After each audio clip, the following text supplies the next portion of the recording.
5 দিন পর অবশেষে টনক লড়ল কেষ্টমণ্ডলের। তিনি হাজিরা দিলেন এসডিপি অফিসে।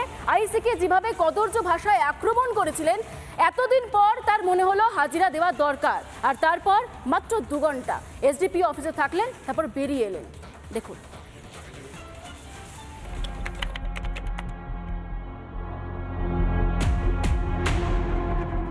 অবশেষে তিনি এলেন, যিনি নরম মাটিতে বাঘ, কিন্তু তিহারে গেলেই ম্যাও ম্যাও করতে থাকেন। সেই অনুব্রত মণ্ডল বৃহস্পতিবার হাজিরা দেন বোলপুরের এসডিপিও অফিসে। একজন কর্তব্যরত আইসিকে নোংরা কাঁচা খিস্তি দেওয়ার 7 দিন পর, হ্যাঁ ঠিক 7 দিন পর হাজিরা দিলেন এসডিপিওর অফিসে। বিকেল 5:25। এসডিপিও অফিসে ঠিক 2 ঘন্টা থাকেন অনুব্রত। 2 ঘন্টা পর বেরিয়ে যান বীরভূমের প্রাক্তন জেলা সভাপতি। সেখানে অবশ্য সাংবাদিকদের কোনো প্রশ্নের উত্তর তিনি দেননি।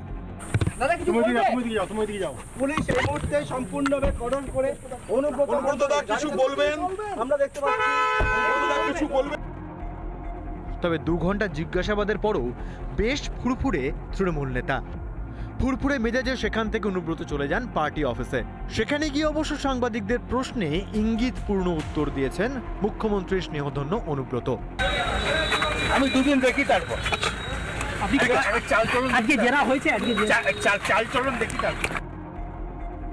যত খারাপ কথাই বলুক না কেন অনুব্রত, নাম কাওয়াস্তে জিজ্ঞাসাবাদ করা হলেও আদেও কি ব্যবস্থা নেওয়া হবে? জিজ্ঞাসাবাদ তো হলো, গ্রেপ্তারি কি হবে? কি অনুব্রত মণ্ডলকে নিয়ে কিছু বলবেন?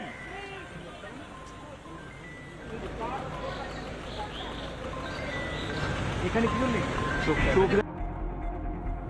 অন্য কেউ হলে পুলিশকে গালাগাল দিয়ে পার পেতেন কি?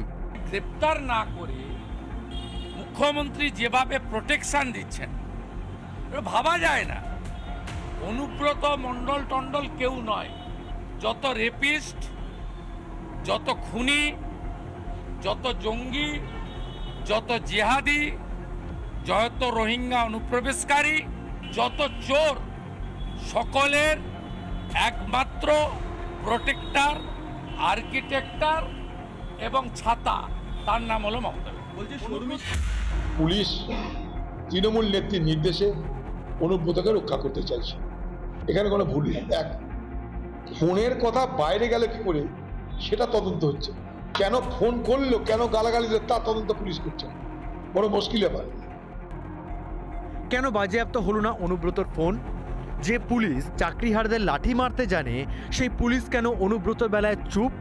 বাংলার পুলিশকে কি যত ইচ্ছে গালাগালি দিতে পারে তৃণমূল? ওর দিকে গালাগালি কি অপরাধ নয়?